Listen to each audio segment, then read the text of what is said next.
Muy bien, las 11:07, estamos compartiendo con ustedes esta mañana de Haciendo Lugar aquí en Radio Pan y Trabajo.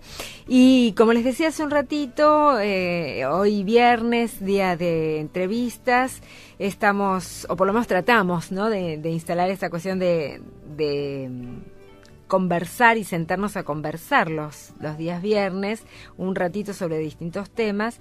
Está con nosotros acompañándonos Luis Bulitgoni, presidente del Consejo Asesor de ASDRA, de la Asociación Síndrome de Down Argentina. Gracias, Luis, bienvenido. Muchas gracias a vos y por la oportunidad de juntarnos con la gente, ¿no?, que es lo más importante. Totalmente, muchas gracias por hacerte este ratito y compartir una charlita con nosotros. Bueno, empecemos por el principio, como Dale. decíamos recién. ¿Qué es ASDRA, cómo nace? O si querés, empezamos desde antes. ¿Cómo podemos definir al síndrome de Down? No sé si médicamente, pero sí en una definición para la comunidad. El síndrome de Down, o lo que la gente comúnmente conoce como mongolismo, es una alteración genética que implica que todos los seres humanos tenemos 23 pares de cromosomas. En el caso de las personas con síndrome de Down, en vez de tener 23 pares, hay 22 pares, y en un cromosoma, en el cromosoma 21, en vez de ser un par, es un trío. De allí el nombre científico también que se da, que es la trisomía del par 21. Se llama mongolismo porque quien lo describió por primera vez allá mediados del siglo XIX fue Sir John Langdon Down, de ahí síndrome de Down, y lo nominó como síndrome del infante mongoloide por las características faciales de las personas con síndrome de Down, que parecen achinadas, digamos, ¿no? Recién en el año 56, Jérôme Lejeune, el famoso genetista y militante pro vida francés, descubrió que esas características de ese síndrome, que es un conjunto de signos y síntomas, obedecía a esta cuestión genética. Así que bueno, a partir de ahí se empezó una larga carrera, un largo trabajo por investigar y determinar cuáles son las características que normalmente presentan estas personas, ¿no? Y bueno, de ahí es que se generó también un movimiento mundial de asociaciones específicas sobre el síndrome de Down, porque esa alteración cromosómica, esa sobreabundancia de material genético, es decir, a la persona con síndrome de Down no le falta nada, claro, le sobra material genético, genera la posibilidad de que tengan algunas consecuencias. Por ejemplo, no me gusta hablar de las cosas negativas, pero es importante que la gente sepa que el 50% de los niños que nacen con síndrome de Down tienen una probabilidad de tener una alteración cardíaca congénita, que hay que atender, que hay que diagnosticar. Pero lo más importante de todo esto, también problemas de visión, problemas auditivos, algún nivel, nunca se sabe cuál, de retraso intelectual. Pero lo importante es que más que un diagnóstico a las personas hay que buscarles un pronóstico, ¿no? Entonces, bueno, ¿qué pueden hacer las personas con síndrome de Down hoy en día en la sociedad?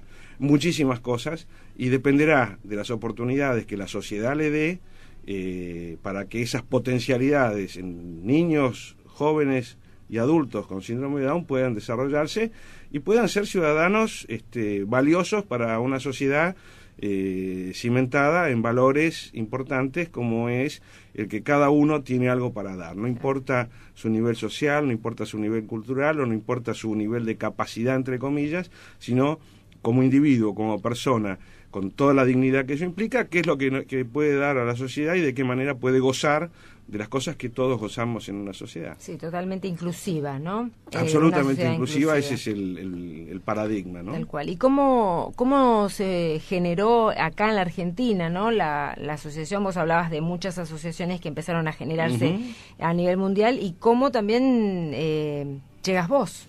Mirá, cuando nació Pancho, hace 24 años, es el segundo de nuestros 3 hijos, Francisco, que es el que tiene síndrome de Down. No teníamos información. En casa somos muy lectores, yo soy abogado, mi mujer es profesora de historia, intérprete de conferencias, y bueno, la información no venía por los libros. Y la verdad que lo que conseguimos acá era bastante malo, con un mensaje muy negativo, y una prima de mi mujer que vivía en Estados Unidos nos conectó con una asociación de Cincinnati en el estado de Ohio, y nos mandó a mandar información, ¿viste? En esa época no había correo electrónico, era todo por correo. Carta o encomienda. Por carta, encomienda, nos llegaba material y unas lecturas realmente maravillosas, y nos abrió un panorama muy distinto al que nos habíamos formado acá.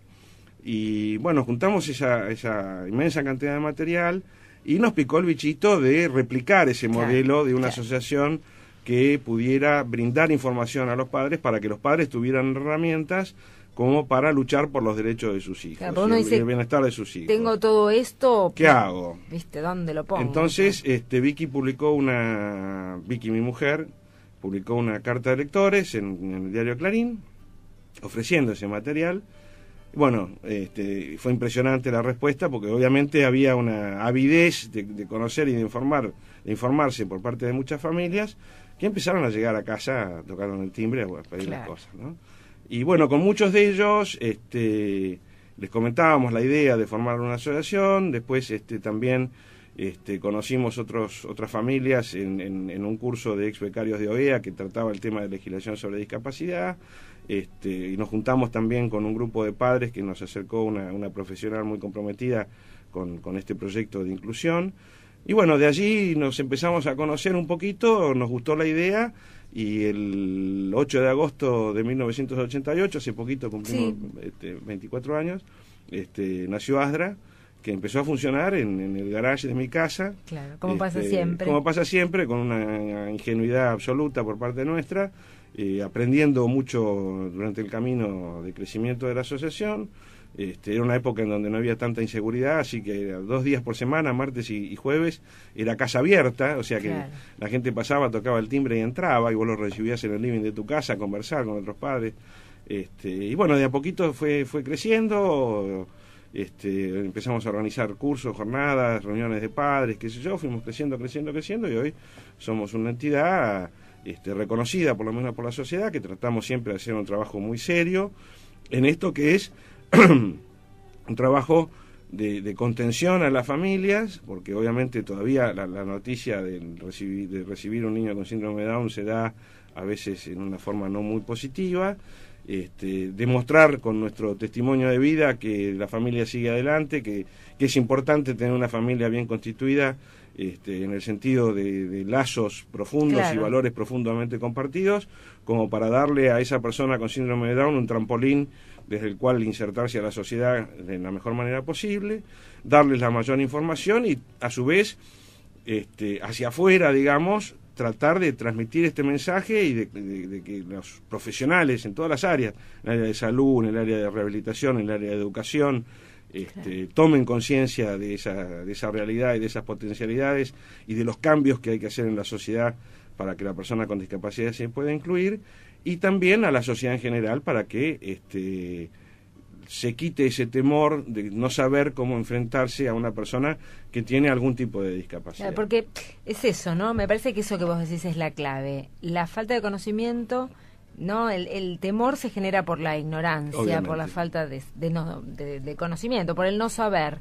Cuando uno sabe, conoce, ya no tiene temor. Es algo tan simple como cuando vos llegás a un aeropuerto en un país donde no entendés el idioma y no sabés qué hacer y estás con un susto bárbaro. Bueno, la ignorancia genera temor, y el temor genera rechazo, y el rechazo muchas veces se transforma en discriminación, ¿no? Y en las autoridades, en digamos, legisladores, en distintos niveles, ¿no? Municipal, provincial, local, nacional, tienen repercusión, son escuchados, son recibidos. Mira, cada día más, pero el trabajo es muy grande.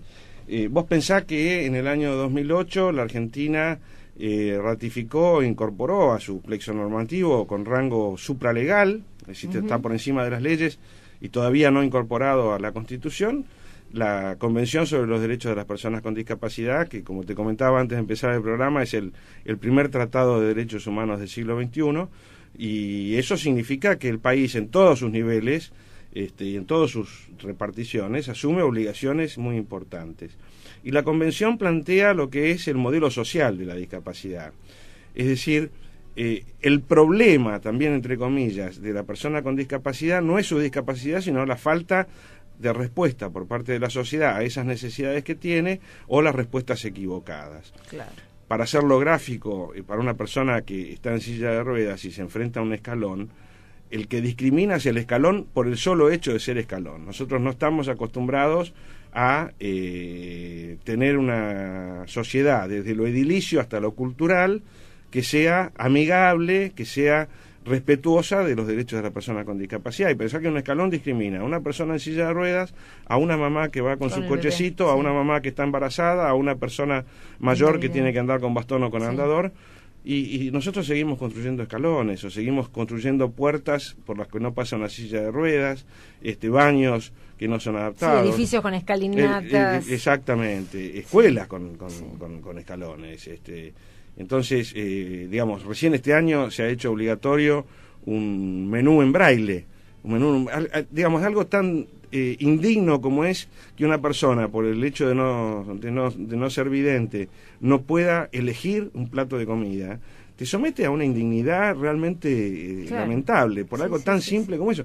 O editar un libro en audiotexto. El costo de editar un libro en audiotexto para una editorial es cero, porque, digamos, estamos hablando de la edición de un libro, y tuvimos la experiencia cuando publicamos un libro con la Universidad de San Andrés, en donde lo hicimos en audiotexto, y realmente sobre el presupuesto total de la edición del libro, hacer el máster en CD y después duplicarlo, pero es ridículo. Entonces, estamos privando a un no vidente de la posibilidad de acceder a la cultura, al conocimiento, simplemente porque no lo pensamos. Entonces, eso es lo que te marca el modelo social de la discapacidad, ¿no? Ni que hablar en los temas de educación, de acceso a la justicia, del reconocimiento de la capacidad jurídica, que son las luchas que se están dando ahora, ¿no? Entonces, a tu pregunta, ¿las leyes están? Mira, sí, las leyes están, y yo me acuerdo un reclamo de hace muchos años de un colectivo importante de asociaciones de la sociedad civil, de organizaciones de la sociedad civil vinculadas al tema de la discapacidad, es que se cumplan. Nosotros tenemos leyes, por ejemplo, de cupo para el empleo de personas con discapacidad a nivel nacional, local y municipal, que no se cumple en ningún lado. En la Ciudad de Buenos Aires se postergó el cumplimiento que está previsto en la Constitución, en el Estatuto de la Ciudad de Buenos Aires, del 5%, y se sigue postergando. Entonces, bueno, ¿cuándo vamos a tomar las decisiones para que esto ocurra? Bueno, lo importante no es tanto a veces las leyes, sino que las hay, sino que se cumplan y que se cumplan bien, ¿no? Hacemos una pausa, ¿te parece, Luis? Cómo no, con mucho Venimos gusto. En un ratito, seguimos hablando con Luis Bulitgoñi de ASDRA en la mañana de Haciendo el Hogar.